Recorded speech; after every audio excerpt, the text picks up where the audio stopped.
Good to go. All set? Yeah. Good morning, everybody. This is the Thursday, March 30th meeting of the Public Service Committee of the Gardner City Council.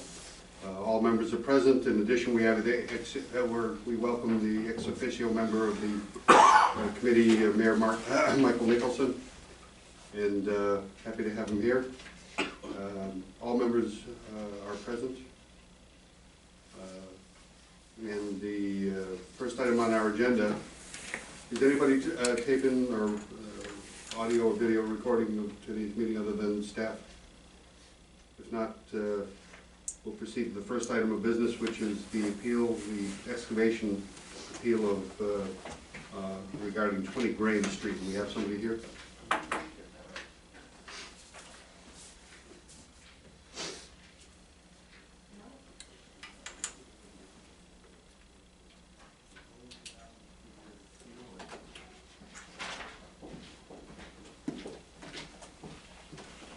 Good morning.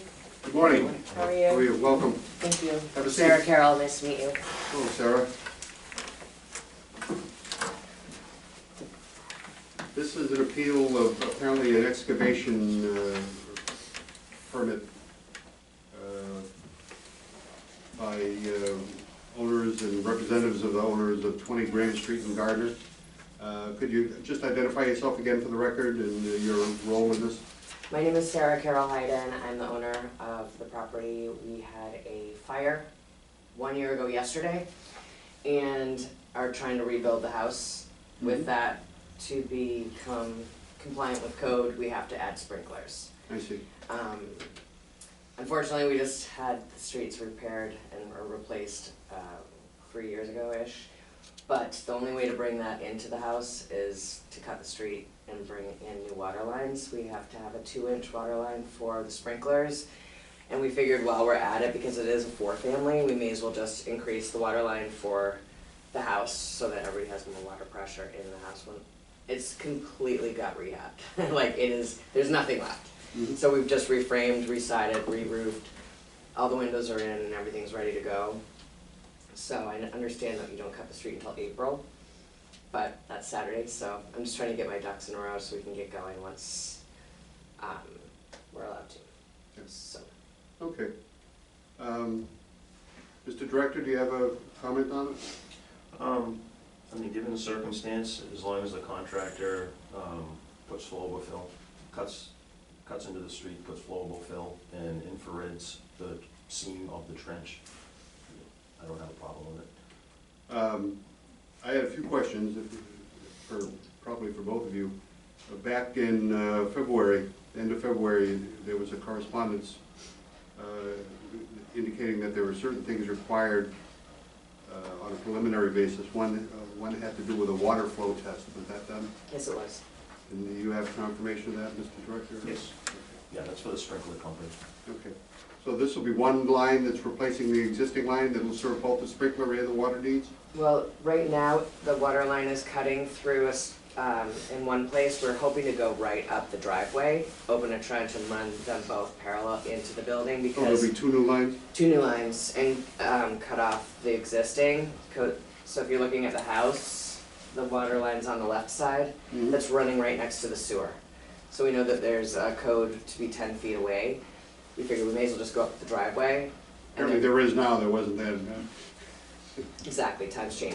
Yeah. So we figured easiest way is just go straight up the driveway, open the driveway up and run them that way to the other corner. So we'll cap off the other existing water line, probably at the house, just excavate at the corner and then cap it there. No? No, we require cut and capping at the street. Oh, at the street? Oh, even better. Yeah. I mean, I just didn't want to cut the street 2 times. I know. But given a certain, again, we have to cut and cap it. Whatever the code, I mean, whatever you require, I just didn't know where you would have it. Yeah, unfortunately, we'd have to go back out in the street. So that's two times we cut the street. Okay. Yep. So I have contacted someone that you have on your list, just so you know your list is, most of those people aren't working anymore, the numbers. Right, we still have to keep them on the list because they have money with the city, so they pay their bond. So whether they take the work or they don't. They don't even have their numbers working. I think maybe like 2 people on the Okay. list, just FYI, but I get it, they pay a lot of money to. Right. The other thing that's indicated is that the city needs a water connection plan. Yep. Has that been submitted? Yes, That's what this is? Oh, Yes. Yeah, Okay. this is a stamped civil engineer plan. And is that satisfactory, Mr. Yes. Director? Yep. And a bonded contractor, have you I already have a secured? quote. And you're aware of this one, Mr. Director? Well, I'm not aware of who she's, well, if You she's can make full a of copy the of list. this. Craig's, Yeah, he's on the list. Yep. Okay. Krasinski? you know him? Very nice. He answered his phone. I didn't expect you to. So I guess it would probably just be a revision on the quote to cap it there as well. Yes. Yeah. Okay. I'm looking at the plan, I'm trying to see where the new line is. Right here, goes right up to the line, we have the driveway, and there's the old The one. two of them? Yep. Yeah. And this is the one over here? Yeah, it's the old one crossing the sewer, like she talked about. How far into the street from the sidewalk I mean, to get to the main? Based on the plan, maybe 5 feet, 5 to 6 feet. So it's a relatively minor Yeah. intrusion. Yeah. Okay. Those are the questions I have. Anybody else? I think they really covered everything, obviously. More than extenuating circumstances what's going on here, and obviously it needs to get done in order to utilize the property dwelling. Yeah. Trust me, I don't wanna do it. No, I'm sure you don't.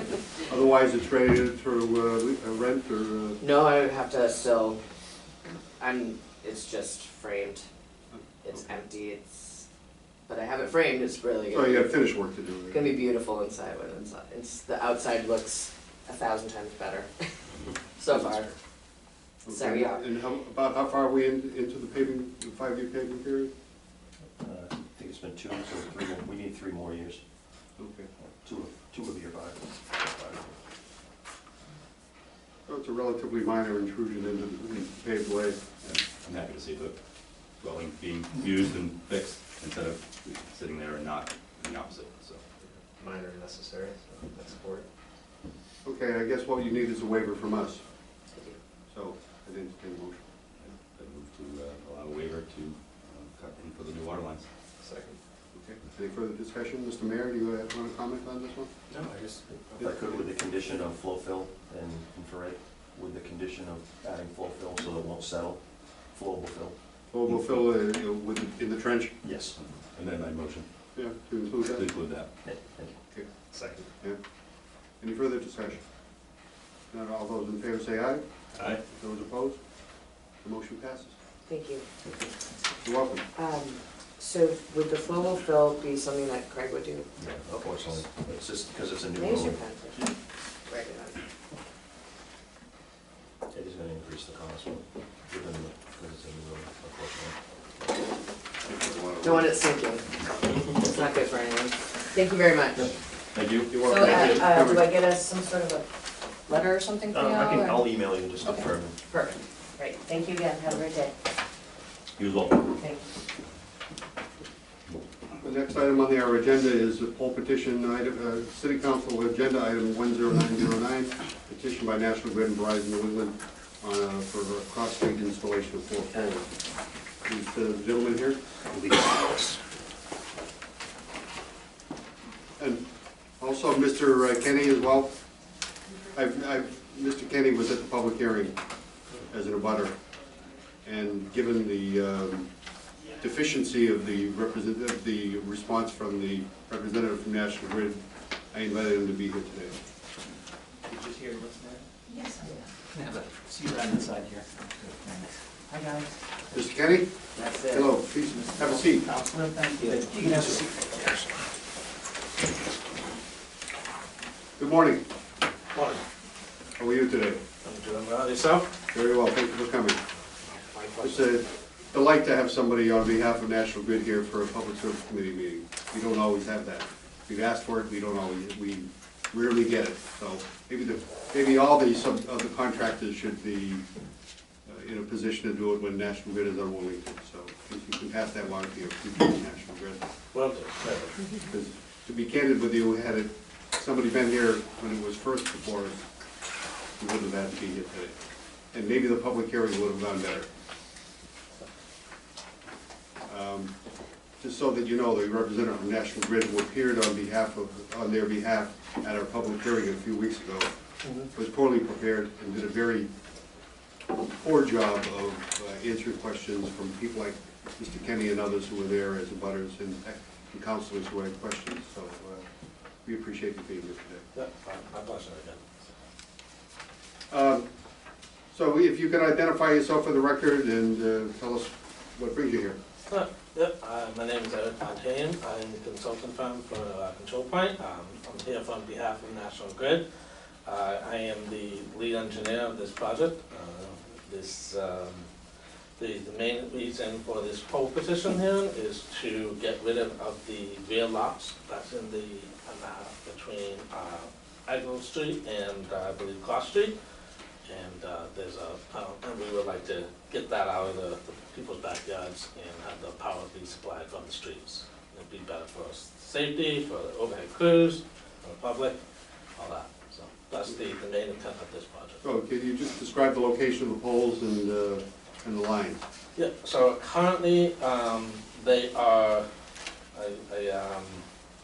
currently there's a single phase line going through people's backyards, and these two cross streets. Obviously, there's a lot of challenges if a power were to go out or line tree came down back there. It'd be very difficult, and most of those people will be out of power for a extended long time than we would like to be. So the intent was to remove all of the overhead and the poles themselves out of the rear lot and have new poles out in the street to accommodate some of the secondaries and new transformers that will be placing on the Cross Street and Eggleston Street. So, I have copies of the run lines and the construction sketches. I only made 3. Well, I think we had copies of them. Are they different from what? Yeah, these are very different. This is a very simple overview, very easy to explain. I will say I made a typo on page 3. It should be final at the very last page, but you can't win them all sometimes, you know. So here's more if you think it's Mr. Kenny, you want to take a look? I'll share. Thank you. I got one more. Why don't you give that to Mr. Kenny, unless you No have one, problem so Rob? much. Yep, we'll share. Okay. So as you, first page is currently what is existing, and I have in yellow boxes that all the homeowners, How many poles were in the homeowner's property? right now in the rear lot is 1, 2, 3, 4, 5, 6, 7, 8 poles currently in the rear lots. On private property between the two streets? Correct, yep. And that prompts a question that I had, the permit request form that you provided to us, the Poland UG Underground Petition Permit Request Form, provides for the installation of 2 new poles, jointly owned poles on Cross Street. Yes. But it doesn't provide anything for removal of the poles. Yeah, from what I understood, removing poles, I guess it didn't come, each town is different, so if they need to go through a petition hearing, that was news to me. So if that was needed, then that's fine. Well, I'm just saying, I mean, part of the project is to remove the poles on private Right. property. Well, actually, there's a couple. So how National Grid intends to go about this project is in phases. And so the first phase would be to get the poles in the petition. Second phase would take if you look through the one line, is to install a couple of the overhead services. And then the final phase will then be to remove. So there'll be separate, I would imagine separate work requests. Actually, there will be separate work requests to do also, all of those 3 phases. It's just. So there's 3 phases, and removal of poles is the last one since. Correct, gotta yeah. connect Once every everything is new up one. and running and everyone's good, then the last phase will be removing all of the rear sections. So. And what's the time frame for all 3 phases? From what I remember hearing, they would like to start on this project in April. So very soon, they will, as far as when in April, I don't have that information. But, I mean, will they run it one after the other, or? Oh, yes, I mean, the reason why we broke it into separate phases, one house might have a little bit more tricky or time frame. I I know there's one particular homeowner that does not want to talk to National Grid, so we're going to have to leave one pole for him in the backyard. You'll notice that in the one lines. Yeah, so once we break it into there, each house would get its own work request as part of the inspection. For access? Right, exactly. So it'll be broken and ready and all that stuff, so. Okay, and is your, part of your contract the removal as well? At this moment in time, no. Right now it's just for the install of these poles, and then typically the install of the services and meters will be done, internal National Grid employees. Yeah. So, I've not gotten that far in the contract. Okay. So, well, hopefully, the cost, fingers crossed, so. Okay. Mr. Engineer, you have any questions? No, I'm good. Mr. Director? Are there other utilities such as phone and cable on these poles? I believe most of them will be, I think they're already on the main streets themselves. It's been a while since I remember, I can't, Because if there were, you'd have to wait for the other utilities to react to remove the poles out of the backyard. So that's something that might need to be checked. yeah, they won't be able to move until we have the new ones in there as well, so. I might be able to interject something. Mr. Kenny? I'm sorry. Yeah, there are Comcast and Verizon lines that are on there. Actually, the past week, one of the Verizon lines came down. I'm noticing you have P3, the pole 4 and pole 5. There is a pole 6, P36, that abuts my property.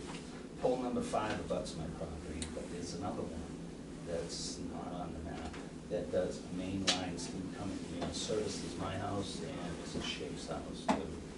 So, if that helps.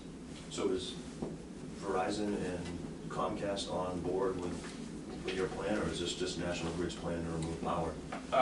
Right now, as far as, well, I don't have any visibility of what they're planned, but I would imagine if we're intending to remove all these poles, we'll have to relocate those services.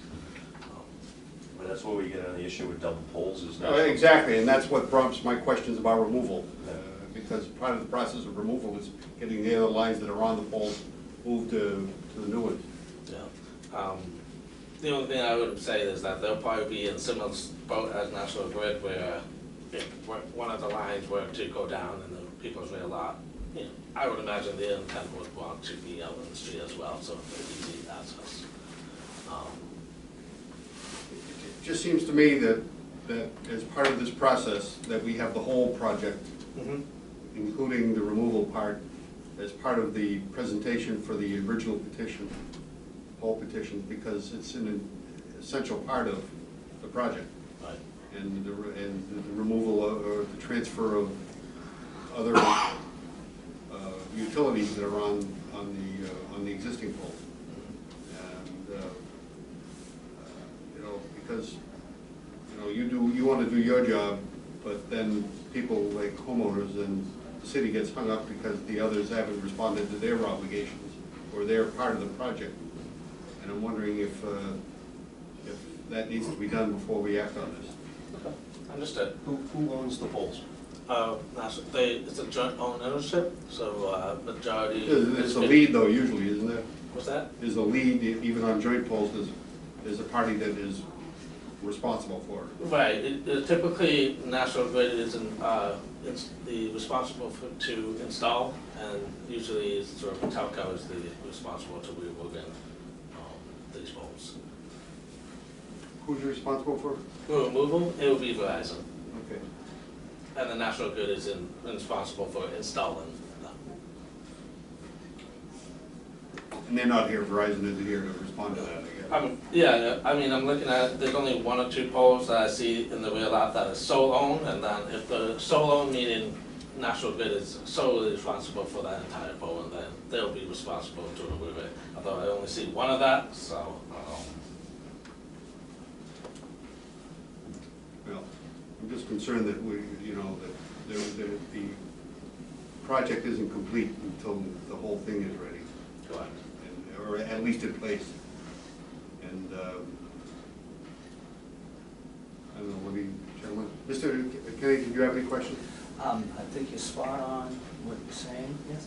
Something that may help the committee here, about 5, 6 years, maybe even later than that, we had my wife and I had conversations with National Grid and Verizon, and the 2 poles, 5 and 6, were replaced because there was a transformer on pole number 6, which was over Margaret's garage, and Margaret, a neighbor? Margaret, my neighbor, and the transformer, I mean, we saw some sparks, and we said, okay, they moved that transformer over to pole number 5, they replaced both poles, it was like 5 or 6 years ago, and, you know, they've been fine ever since, but just some information. And I believe Ed King might be the guy from National Grid, his last name was King, and he said that Verizon owned the poles, but they worked something out with Verizon, they were able to replace the poles. So, a little bit of info. Dave? Just access, you gonna be climbing poles, or is there literally gonna be a bucket truck driving behind for restoration of? I leave that to the operations to have that one there. Sounds like you saw them replace it, so did they use the bucket truck? My wife was home at the time. They did actually, I think, they took a chainsaw and they got the poles down and then they dug it up. One little concern I have, I just put in a brand new driveway and I can't really have a bucket truck come down and put the stabilizers in the drive. But there's access on. Access on the cross street side? I do have There's a fence of some kind, isn't there? Yes, I put a chain link fence and it has a gate, so. There's a 200-year-old Norwegian ash that's there. I just want everybody to know, if you're putting poles on Cross Street, you really should come down, because it will interfere with whatever you're doing. I don't have a problem with it if you want to remove that tree, that's fine. I do have a question in terms of the access. Does Grid have easements in place currently for those poles and equipment? And will they need anything extra for access? I don't know if the easements include access. I know it's not on city property, but just trying to kind of protect homeowners and. Right, yeah, I understand. Yeah, I can't speak on behalf of the legal easements and all that thing, but I'm not familiar with that, so. But to your point, I would imagine they do have rights to go back in case of like, tree comes down and they have to go back, so. Have you folks been in contact with these owners? I'm just curious in terms of, I know you have to replace all their services. Are all these owners aware of what's going on? Okay. Yeah, so I'm actually going to be, after this meeting, I have a lady that trying to get her to sign an easement for a handhold so her service could be found underground. She just needed some clarification, so I plan on going after that. But as far as that I'm aware, all the homeowners were contacted by National Grid's electrician. I was not. Okay, No, sorry. that's what I mean, it's like, I'm clueless. Yeah, I had met an electrician that he had told me that, he has gone and figured out where the new weather hedge was gonna be, and have done it, so. If you like, I can take your information and make sure that they follow up on that one, so. Questions, comments? I think we need some more time on this. Well, I'd like to see, I personally would like to see information that follows the project all the way through to removal as part of this, so rather than get started and then the poles, as our history has been that poles that are taken out of service don't get removed very promptly.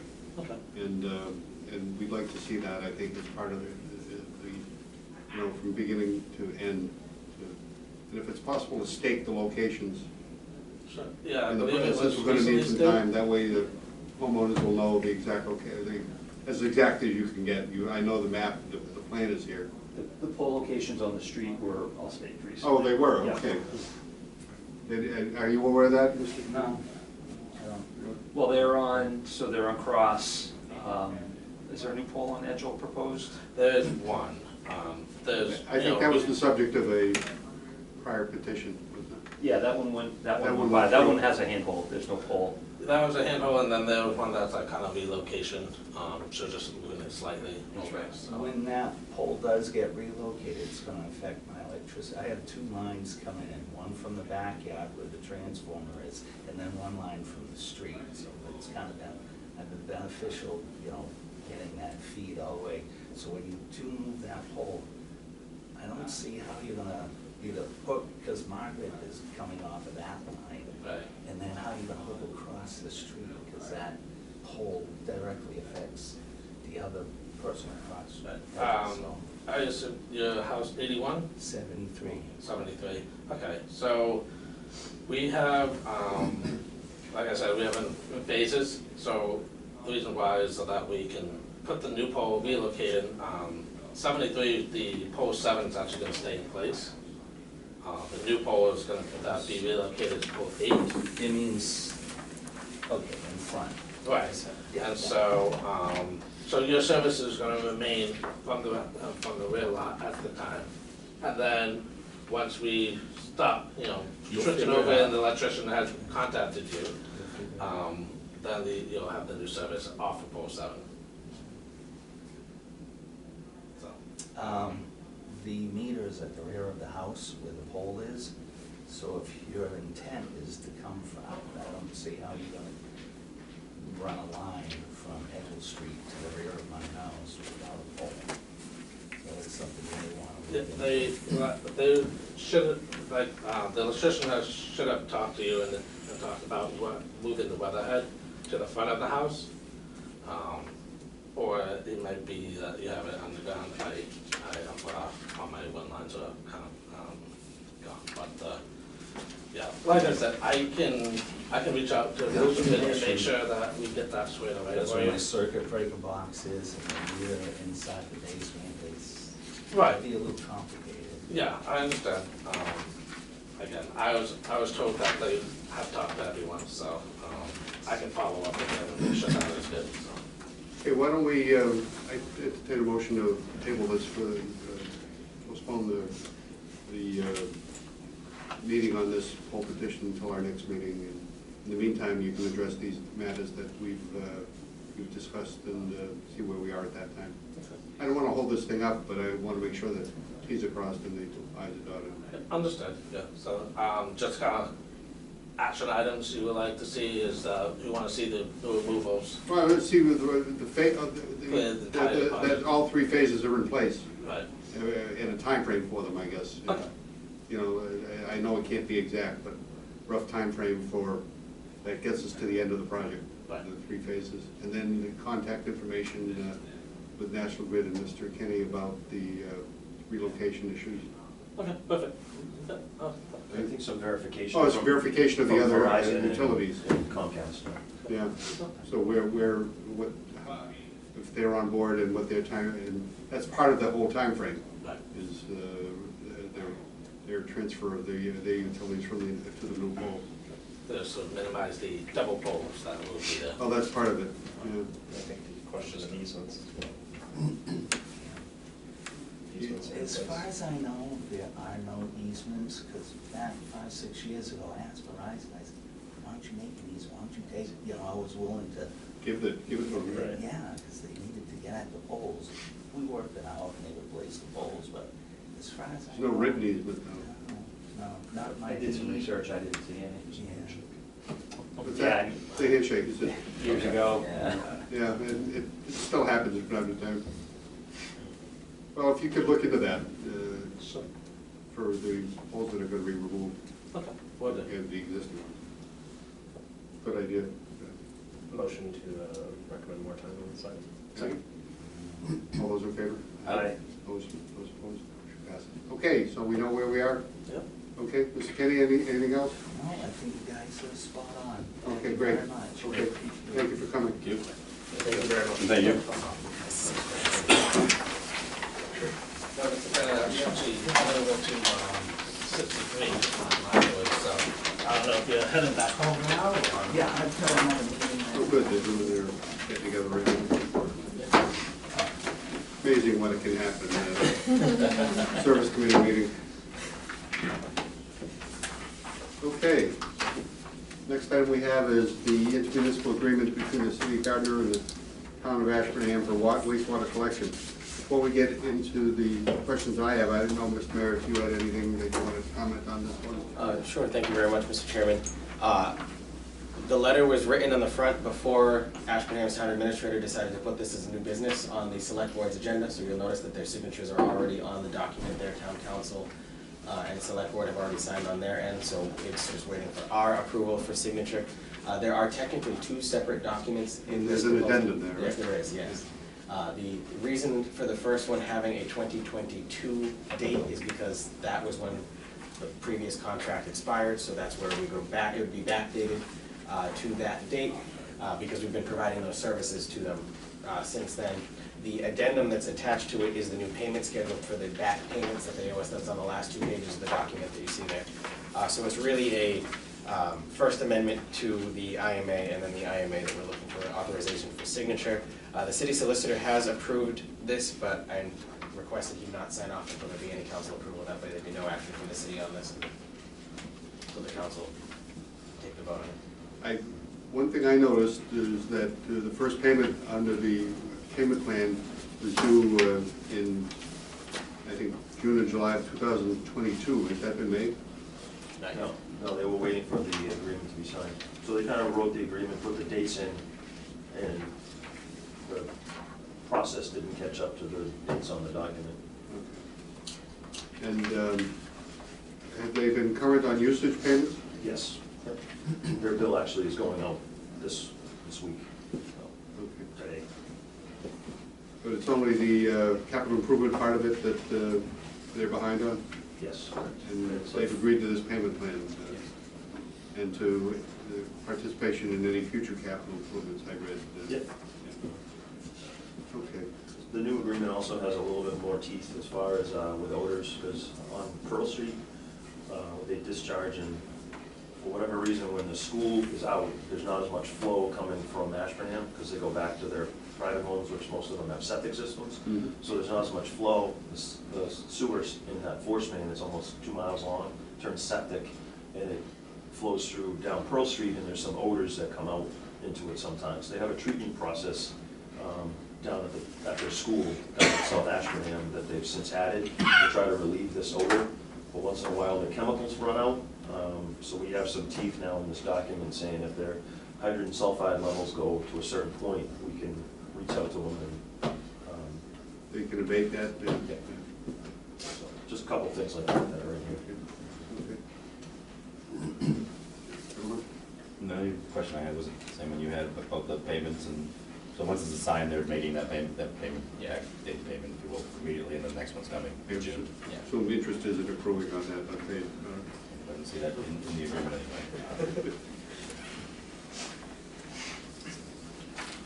That was my question.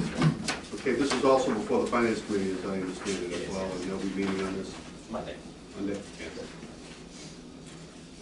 Any other questions, comments? No, this looks in good order. Okay. Recommend passes to the full council? Second. Recommend approval of the intermunicipal agreement with Ashburnham. Any further discussion on the motion? Not all those in favor, aye? Aye. Opposed? Motion passed. Next item we have is approval of minutes of the meeting of February 2nd, 2023. We have those before us. We waive the reading of the minutes and approve them as presented. Second. Any discussion on the motion? Motion is to dispense with the reading of the minutes and approval is presented. Not all those in favor, aye? Aye. Those opposed? Motion passed.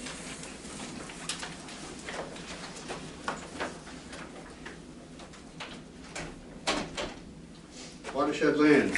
I asked that this be placed on our agenda. At last week's planning board meeting, I guess the zoning changes for this area, for the area along 140, otherwise known as Green Street, before the council and the planning board had a meeting last week in which the issue of watershed lands and their location and their inclusion into the parcels being proposed for rezoning seemed to be in question. And so I thought it would be appropriate, since the supply of water for the city is certainly within our jurisdiction, to at least see if we can identify and cast some light on the various locations of the watershed and surface water issues that can be better understood. And I've asked the engineer if he could provide us with some graphics that will help us to understand these things, and I'm going to get out of the way here a little bit so that I can see. And first one, hopefully you can guide us on, has to do with Chapter 632 of the City Code, entitled Watershed Lands, which indicates that the purpose of this chapter is to promote and preserve the health and safety of the inhabitants of the city of Gardner by regulating and restricting the use and control of watershed lands as herein defined. And it's defined under Chapter 632-2, watershed lands as those areas of land that lie adjacent to the city water supply sources, including but not limited to Crystal Lake, Pearly Brook, and Ma'am John's, which is identified on the maps as Cowie Pond, is located and bounded as shown on the map of the City of Gardner watershed as updated and on file in the Office of the City Engineer. Said map and explanatory matter thereon are hereby made part of this chapter. I just point out also that in the next section that says the city shall not hereinafter be authorized to sell or otherwise dispose of in fee of any city-owned watershed lands. And maybe you could show us what the watershed lands are.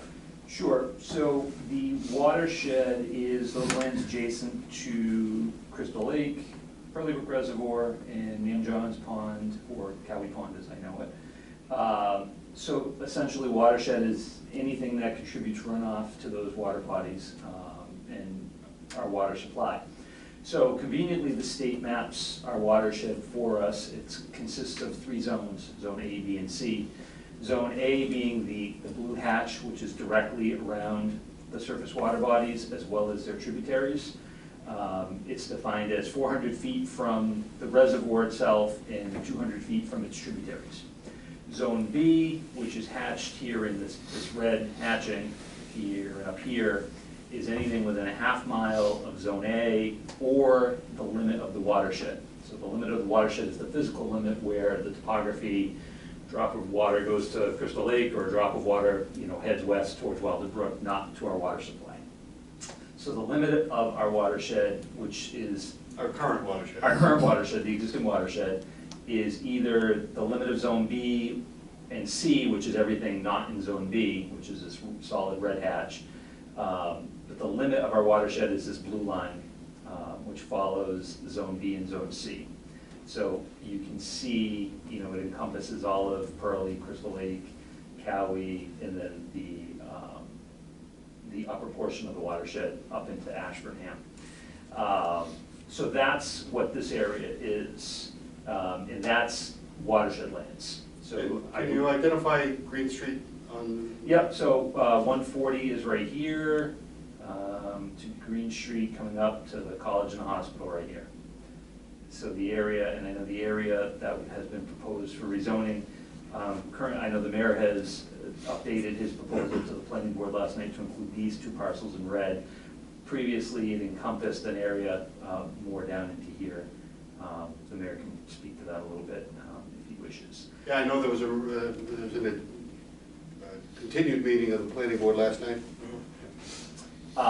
So there, initially at the planning board last week, there was some confusion regarding watershed lands, which I just described to you, and the surface water protection overlay district, which is we'll get to that in a second. Okay, so that's my watershed presentation in a nutshell. So it's basically the physical area, runoff goes to our water supply. So the only 2 areas now that are under consideration for rezoning are the red areas? Correct. There are the previous ones closer to the intersection with Green Street have been eliminated? Is that, they clearly are in the watershed? Yes. Okay, I understand. Okay, now the next item. Yeah, any questions about this one before we, Mayor, did you want to comment on this? No, it's just that they were clearly watershed. I was under the opinion that 632-3 covered us with that one, but just to make it cleaner, I understand everyone's concerns with that one, so I'm fine limiting it to those two. And it still fits the Griswold and the Smith rule for spot zoning, that it says if there's any public benefit to the city as a whole, economically, it is not considered spot zoning for what the courts have already opined on this types of matters, so I think that fits fine. And if we reduce the area to that, I'd be okay with that. Okay.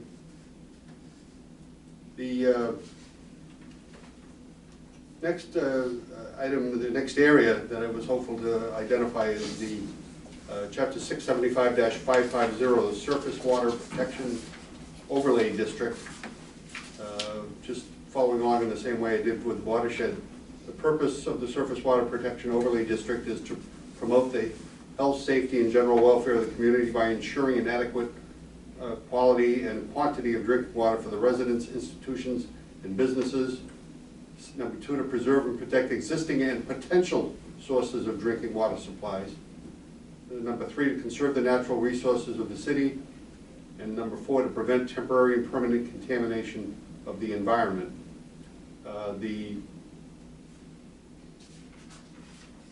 The definition provided in subsection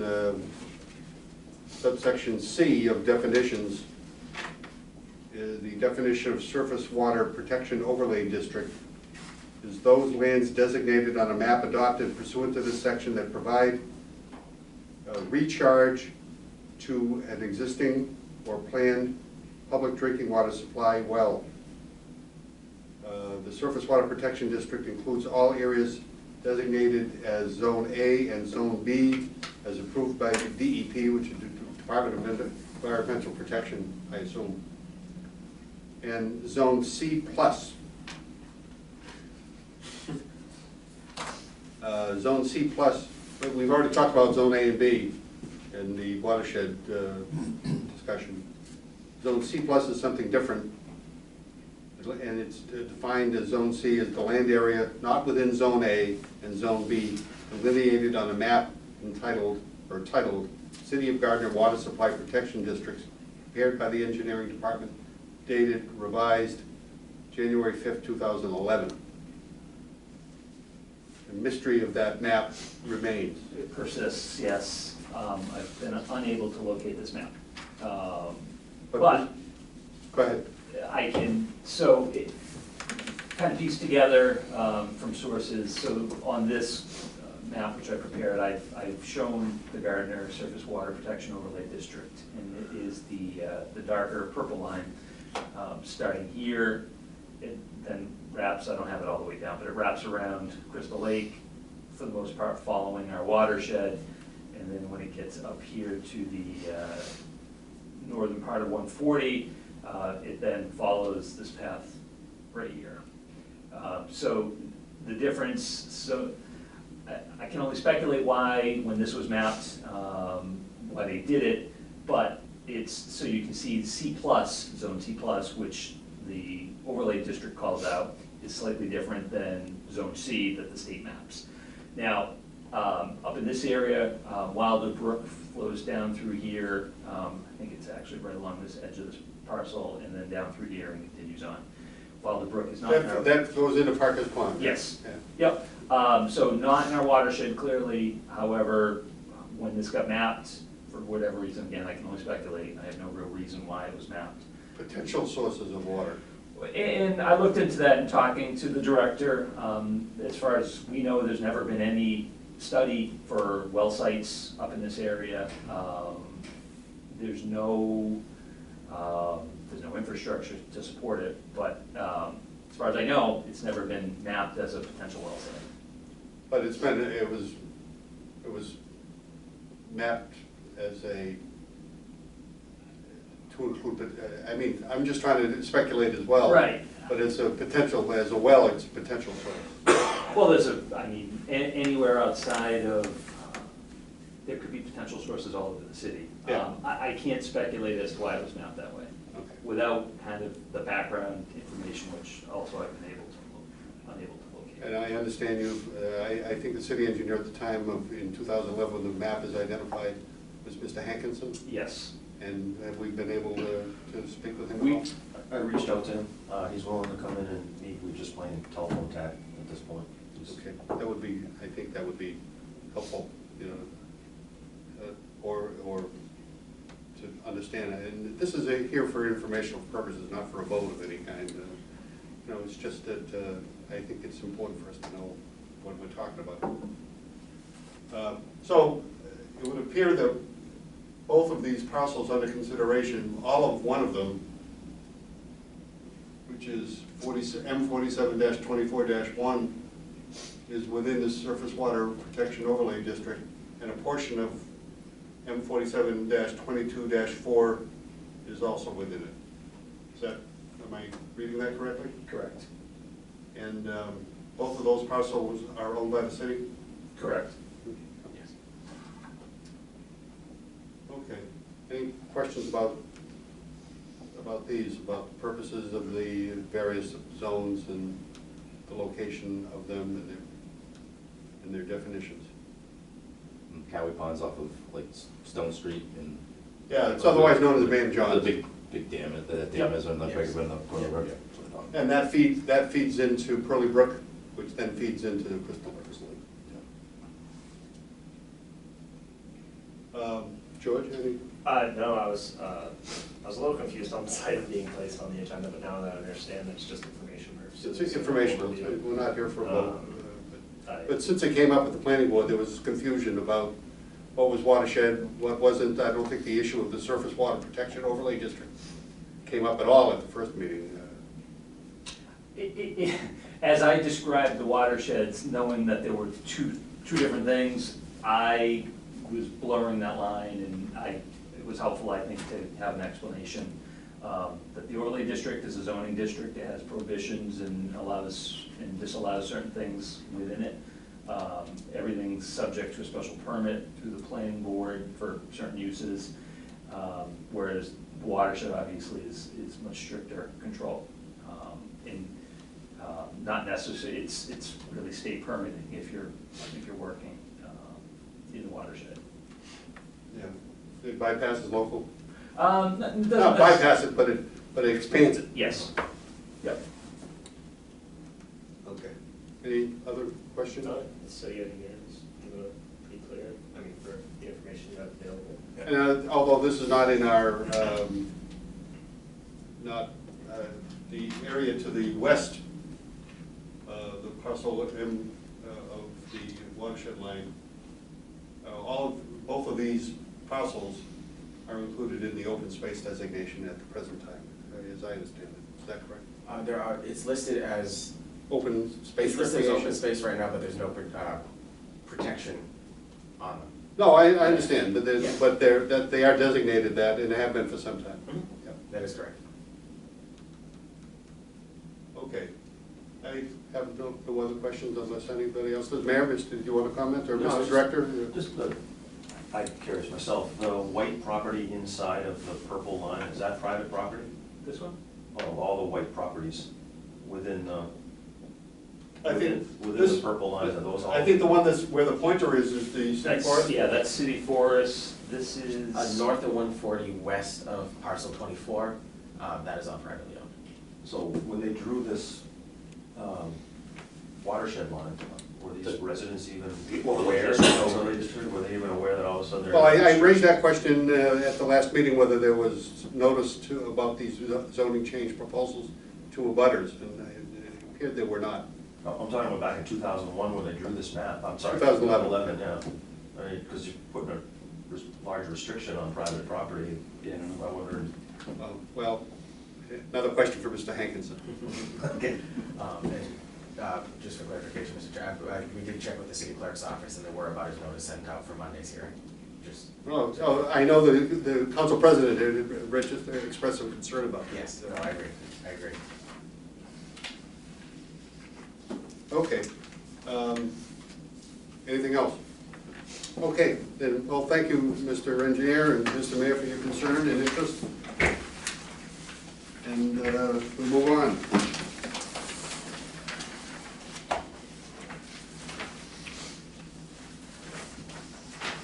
Department updates, Mr. Director, floor is yours. Under new, I won't say new business, but I have a couple of finance requests, or Yes. do you want me to put that in now? Well, the mayor is here. Okay. Take your pitch. All right, I got 3 requests. We're gonna be doing some paving coming up in the spring and over the summer. And I need some structures as far as, I need $50,000 for sewer manhole covers. There's a shortage, so I'm trying to get an early start on getting a supply of seal-type sewer manhole covers. And I'm requesting $50,000 from the sewer surplus to do this. All 3 of these were submitted to the finance committee yesterday, so they're already on the agenda for Monday. Okay, and what's your thoughts on it? I think this one's good. If we're gonna be going out and repaving the road and digging up in the street anyway, might as well do all the digging at once.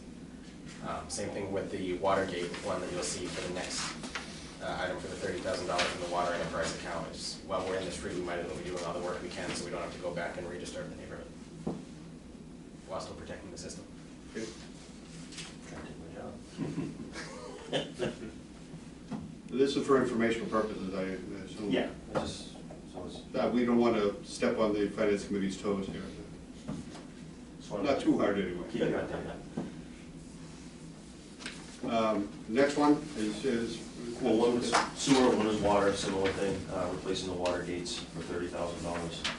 Again, we're paving, so we replace a lot of the water gate covers and whatnot. So the surface covers, you mean, or?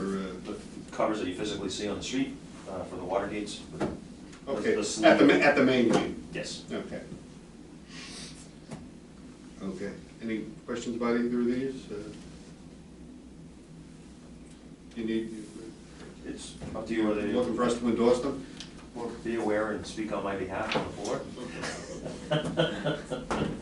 I'll take these, in the finance committee update.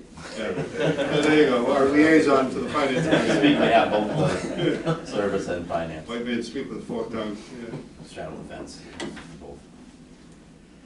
Okay, next one? Lastly, I'm requesting $150,000 from sewer surplus to repairs and mains. This is to do some sewer relining. We recently went on, we televised a bunch of, about 6 miles of sewer pipe and found that about a mile of it needs to be, and there's more in the future, but under this scope of televising, we need to reline about a mile of pipe. And the list of streets is on that, is on the letter. So we're trying to just reduce the infiltration down at the wastewater plant. And these are the worst pipes of the sections that we.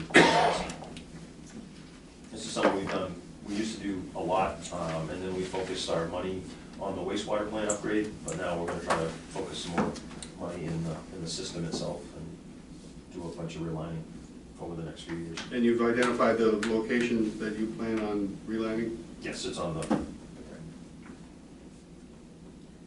It's ambitious. it's what we are.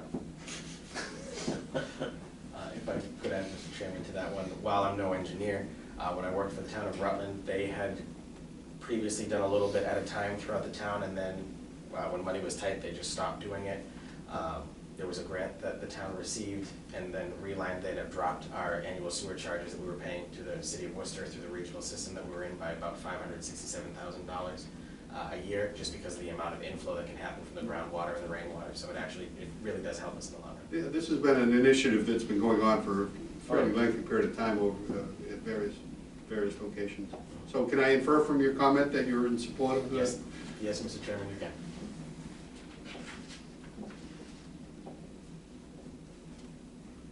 And again, for every gallon that we don't allow into the sewer system, it doesn't get down the wastewater plant, we're not adding chemicals and treating that. Treating that inflow. Infiltration, so Yeah. it just saves the city a bunch of money. Yeah. Any comments, questions on this one? Out of curiosity, how long does the relining tend to last? Is it a permanent fix or? I mean, probably 50 years. It's more or less, you're taking a cracked clay pipe and they slip line it and they steam it and it adheres to the clay and it more or less is a, like a PVC pipe. You get better flows and you're okay. It reduces the diameter of the pipe, I assume. It does, but it gives you a better C value, so it actually flows better in it because it's smoother. Smoother than the clay pipe? Yeah.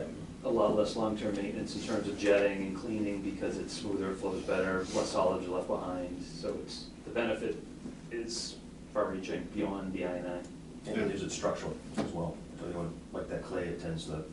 Do you run into problems where it's just the break is too big to line? Yeah, we have a couple of spot repairs that we have to go out and excavate. Dig in, and dig, make it so that they can slip line through. So there's a couple of areas that we're gonna have to do that as well. Yeah, you don't know those until they're identified with the camera? Yeah, with the televising, we're aware of where we have to go. One is Dyer Street, is one that we had talked about. There's a couple of the small ones. Yeah. Anything else? No. Good. Thank you. Anything else? Nope. Well, other than an update, just two quick things. We had that large storm, as we all know. Municipal grounds, we're down to 3 people. I have 2 people out right now, long-term. So I have 3 staff in municipal grounds. We're still picking up limbs and hangers and whatnot that are in for public safety purposes. From there, we're gonna go to Crystal Lake. With the wind coming across the lake and the wet snow, a lot of those stones actually blew over that we need to go out and replace an epoxy and try to get them to stand up. The other thing is we had 27 inches of snow. We don't plow the cemeteries until the day after, or sometimes 2 days after. And the way those streets meander throughout the cemetery, there's some plow damage. We're aware that we hit a couple of cemetery stones that were buried. We're gonna fix those and loom and seed it as well. So we're aware of it. It's just we're kind of short-staffed, so it's gonna take a little time to get up there. Yeah, there's brush piles in a variety of areas. I understand you've been going around picking up brush piles or chipping them. And tree limbs and hanging over the streets and stuff. On Lawrence Street, there's a pile of it down in the lower part, the curb. Yeah. If you get up that way. So we're picking away at it. It's just gonna take some time. Yeah, yeah, understand. Yeah. Anything else? Just quickly, we got some good news yesterday. We got a $1.57 million grant from the feds and DEP for our wastewater plant. So we're gonna have to match, I think, 25% of that. From sewer reserves? From sewer reserve, but it's gonna save us, obviously, over $1 million. And that's gonna go to some of the upgrades for nitrogen at the wastewater plant. So it's gonna save us some. Is that just something that's planned, or is that part of the consent agreement, or? We're not under a consent right now, but it's we've done those things? Yeah, we're meeting our permit, but it's just trying to stay ahead of our permit. And we have it's 1980s vintage equipment down there, so we have to do some Maybe. Given its job, it's beyond its useful way, unlike you guys. Our permitting nitrogen is one of the targets they're looking at, and while we still meet it, they will probably lower the limits again. And this is kind of an easy fix, effective, so it's a good spot to hit, and the funds obviously make it. Makes it easier. Yeah. That's all I have. And a question is, speaking of old, there was talk about funding for, or grant funding for a new transmission line up to the tanks? Yes, we've received that money. Actually, Chris just went on a webinar yesterday and is trying to learn how to actually acquire the funds and go through the process. We think it's gonna go through the SRF program, which is under the state. So it'll funnel through the state? Yeah. Did you want to comment on that one? Yeah, sure. It was that one we received in a federal earmark through the federal budget. President Biden signed that, I believe, a month and a half ago. So that should be all set now. We received that one through Senator Markey's office.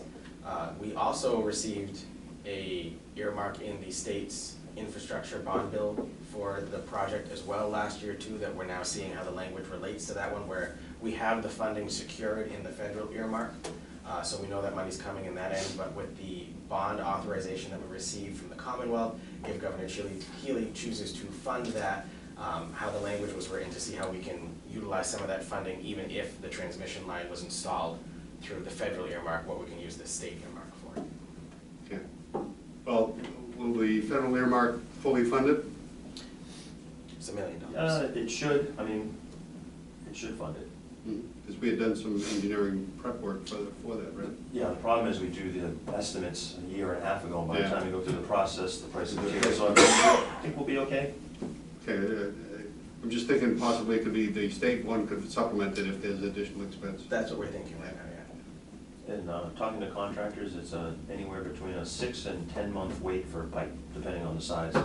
Imagine there's pretty good sized, what's the size of the existing one? 16, so we'll be running another 16-inch line up there. And that'll be the primary, once done, that'll be the primary transmission line? We'll have two. We'll have a 1978 pipe, which is brand new, and a 2024 pipe, so, yeah. Good catch. He's a wise man. Okay, nothing else? Any- Snow and ice, you Yeah, mentioned we're cleanup, at- where are we on the budget there?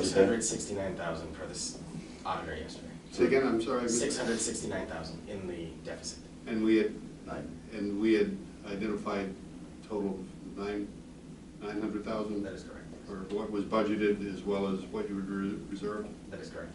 Okay. But I think there's some money left over, maybe on a PO, that if a PO for the salt is canceled, to bring that 660 down, I believe. Yeah, there was a salt PO that hit yesterday, so that's what, Yes. yes. Okay. Anything else of the director? Mr. Engineer? I've talked a lot about what I've been working on lately, so I'll just keep mine brief. Just an update, quick update on the sludge landfill. As you know, there's an appeal on our Conservation Commission approval of the order of conditions that was granted.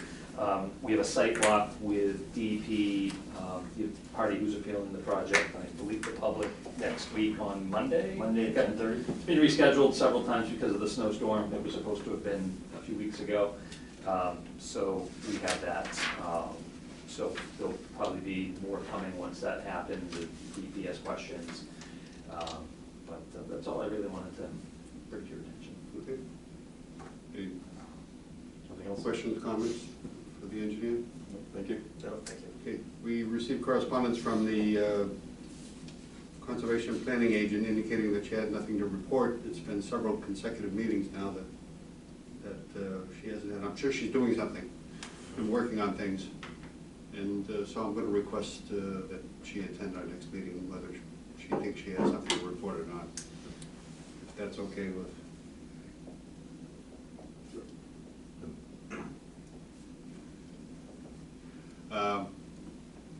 So anything else, council request? I have nothing today. No, nothing. Nothing that we haven't already covered unless there's something else. Mr. Mayor, anything you want to add? No, that was it. Okay. No potholes, there's gotta be potholes. There are potholes everywhere. Where do you start? We are out, Yeah. and the plants will be Pothole open. patrol is out. Yeah, but again, we're using the mix, we're not using the hot mix from the plants, they should be open Is the soon. plant open yet? No, not yet, but shortly it'll be open. And where do we go, Keating? No, actually, we go to Mass Broken Stone down in Berlin. Oh, okay. Is that a contract thing? Yeah, we bid it out, and they got really good mix. Okay, anything else? Not? Second? All those in favor? Aye. Motion passes. Thank you, gentlemen and ladies. You're welcome.